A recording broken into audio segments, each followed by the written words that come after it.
Hello, welcome to my channel. My name is Scalar, and in this video we're going to look at some properties of vector addition and multiplication of vector by scalar. Good. Okay, so in our previous videos we dealt with vector addition and multiplication of vectors by scalars, and if you watch that you know how they behave. But if you haven't done that yet and you haven't even had an idea, I would advise you go back to the previous videos to look at them, then you come over to this video, right? And I hope that you find this video helpful, and if you do so, please subscribe to my channel. It's a great way to support us and also encourage us to make videos like this. Good. Okay, let's just get on with the properties and then proof of some of the properties. Yeah, we're not going to prove every one of them. In fact, we want to see us do one or two things. We want to see, watch how we work on one or two of them. You'll probably know how to do the rest. Okay, and we're going to limit ourselves to only R2, so it's going to be very easy. Okay, great. So we have that, suppose that U, V, and W are vectors, and then A and B are scalars. Okay, so we have this first proposition which tells us that the sum U plus V is something as the sum V plus U.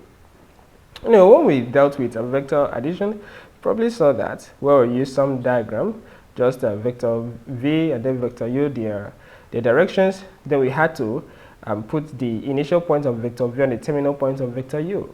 You see, we also saw that if we had to use if you had to put the initial point of vector U on the terminal point of vector V, we'll still get the same kind of direction for the vector pointing in the direction of the sum of those two vectors.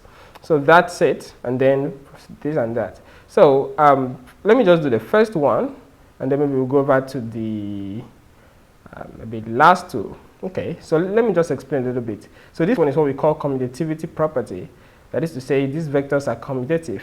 If they obey this, it means they are commutative. So you write over here, commutative. Okay, that is where the order of a material.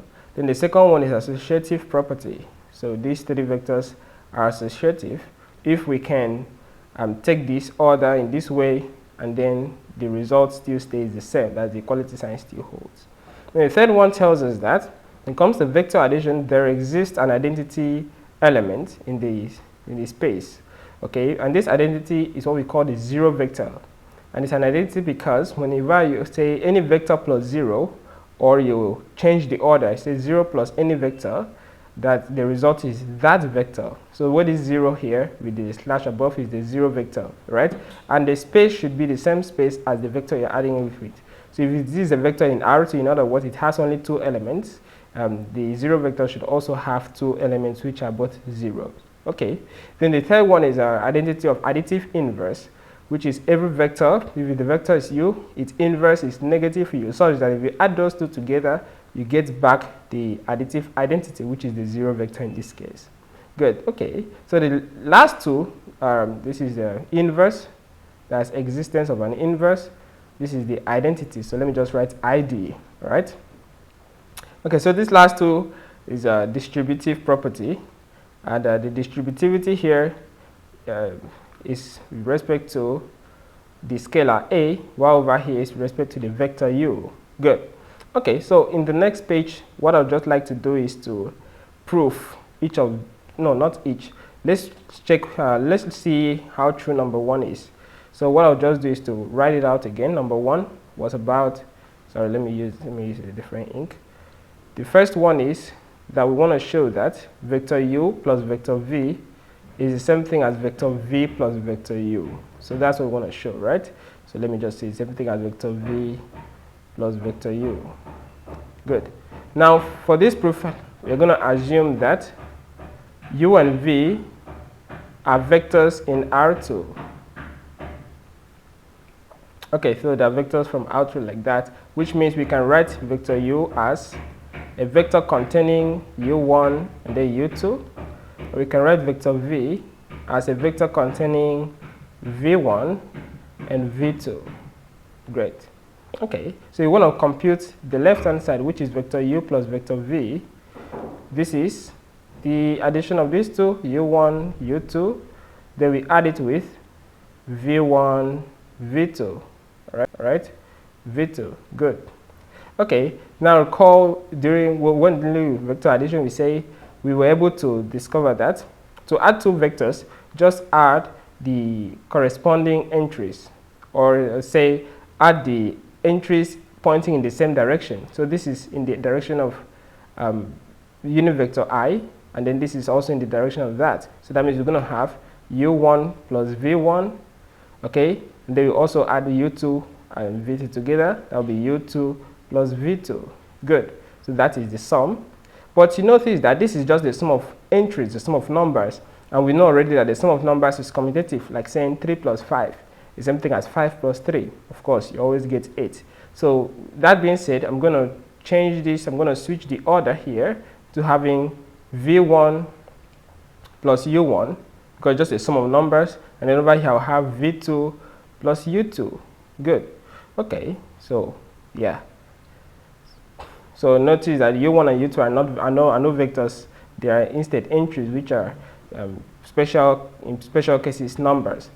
Okay, now the way we came from, you can see that we could easily rewrite this in this way by just taking the v's first. Say v1 comma v2, then we add it to, let me write it properly, then we add it to vector containing u1 comma u2. Good. Okay, but this is vector v, and then this is vector u. So you see that by just switching this at this step, we were able to get that u1 plus vector u plus vector v, same thing as vector v plus vector u. So that's short, right? Good. Okay, that's it for the first one. Then I'm just going to prove number 5, and then maybe number 6 just to see. Okay, so let's get on with number 5. So you observe how it is. I'm just going to put it out here.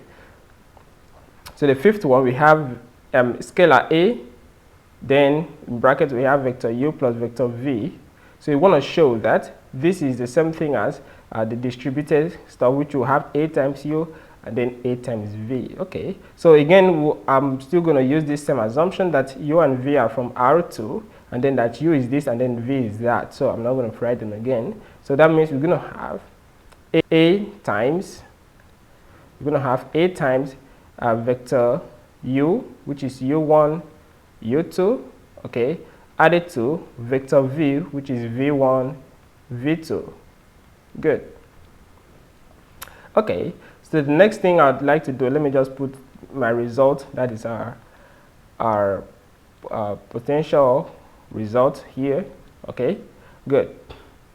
Okay, so the next thing I would like to do is to add these two together. So you're going to have a into, now the sum of these two vectors, we've done this already, that is u1 plus v1, okay, and then comma, coming. Good. Then we have u2 plus v2. Okay, that's nice. And then from here, we notice that this is a scalar times a vector. Of course, we learned in the previous video when we dealt with multiplication of vector by scalar, you just multiply every entry of this vector by that scalar. That means we're going to have a into u1 plus v1, okay, then comma, a into u2 plus v2. Good. But we're going to have to distribute that. That's just a distribution with respect to numbers, just like having be a number outside here, and then you have 1 plus 3. Instead of doing this, you could, let me just use letters here. Okay, x and y, so that would be 2x plus 2y. Good, just basic algebra, right? So it's not the same thing as vectors, because u1, v1, u2, v2 are no vectors, they are instead numbers. Okay, so you can treat them as that. So we have a u1 plus a v1. Then over here we have a u2, hey u2, right? A u2 plus a v2. Good. Okay. So you notice what we want. So I could write this in this way. So we could take the u1s and u2s, okay, that is a term that contains those two, and then get back to where we started. That means we're going to have vector containing au1, comma, au2, coming, au2, okay. Then we add it with vector av1, comma, av2. You could say, well, how did I just move from here to here? Well, it's just the idea that we know that when we add two vectors, this is how we get. So we can get back to the original version. That is, if you want to move from here up here, that's to this previous step, you're going to have au1 plus av1, right? then AE2 plus AV2. So it's just that understanding that we can use to move from here to here. Good. Okay, so here you notice that this is simply a vector v times a scalar from that definition, or from what we observed in the last video. That is to say, vector A plus this vector containing u1, u2, sorry, scalar A. Then we also have scalar A containing times this vector containing vector entries v1 and v2 pointing in their respective directions. So we know that this is vector u, so we say A times vector u. Then we know that this is vector v, so we say A times vector v, which was our desired result, and that's exactly what we get. So where did the real magic happen? Well, the real magic happened between this step and this step, where we use the distributivity property with respect to numbers, and then that was what helped us, right? Good. Okay, so let's get on with the last one, which is the number 6. So I'm going to do just a 3, and then you could easily do the others. So the number 6, we have A plus V, then times vector u. So let me put it out here. We have A plus B, that is some of those scalars, then a vector outside here. And then our desired result is A vector u plus B vector u. So, sorry, vector u, not V. Okay. Good. So maybe you want to check that one last time. A vector u plus V vector u. Okay, again, we're going to assume those things, that the u is from R2 and then that u is given by u1, u2. Okay, so this will be A plus B times vector u, where vector u contains elements u1 in the I hat direction and then u2 in the j hat direction. Okay, but since A plus B is a sum of two numbers, it is again a number. Just like I can easily say, let A plus B be C. Okay, maybe let me just put it down for simplicity. I'll just say, let A plus B become C. So in this case, I'm going to treat this as the sum as a single thing. Of course, the sum of two numbers always give us a single result. So that will be u1, u2. Good. So from here, we just use the scalar to multiply every entry. That will be cu1, cu2. Good. Okay, great. But you know what C is, right? C is simply A1, sorry, C is simply A, let me bring it back. So C is simply A plus B, then you put the U1, okay, and then that's simply A plus B, and then you put the U2. Good. So we can put it out right there.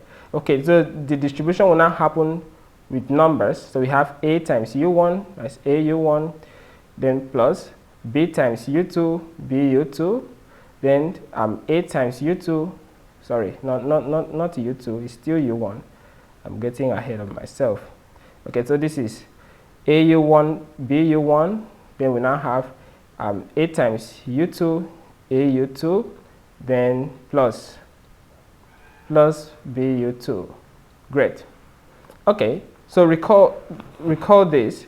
You know, this is like addition of vectors. That is the result we get when we add the following vectors, and that will be AU1, then plus, sorry, AU1, comma AU2, okay, plus BU1, BU2. So if we were to add these vectors, this is what we would have had. But we can simply factor out the A. We'll have A times vector containing U1, then U2, and then plus vector, or B times vector containing U1, and then U2. Well, this is simply A times vector U plus B times vector U, which again is our desired result.